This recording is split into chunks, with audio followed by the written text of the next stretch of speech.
Hello and welcome to Sanlando Soundwaves. I'm Fletcher Wilson, and this is week 7, day 32. Today our reading is from Matthew 12:33 through 35. Make a good tree, and its fruit will be good, or make a tree bad, and its fruit will be bad. For a tree is recognized by its fruit.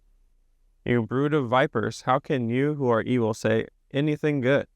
For out of the overflow of the heart the mouth speaks. The good man brings good things out of the good stored up in him, and the evil man brings evil things out of the evil stored up in him.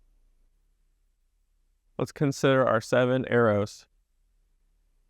What does this passage say? What did this passage mean to its original audience? What does this passage tell us about God?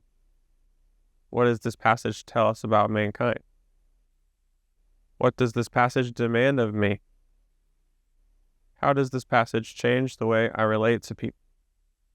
What does this passage prompt me to pray to God?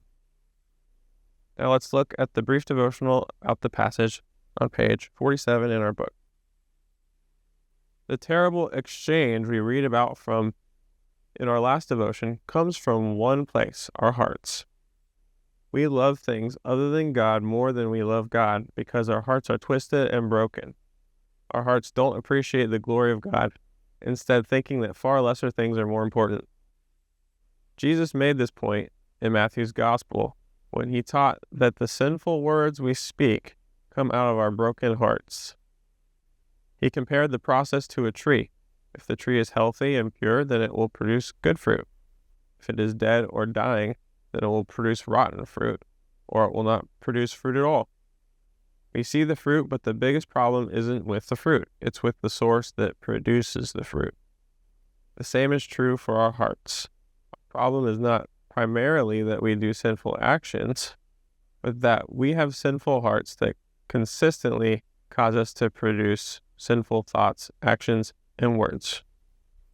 For true and lasting change to result, we need to change our hearts, which is just what Jesus came to do. Thanks for joining us today. We hope you'll tune in tomorrow.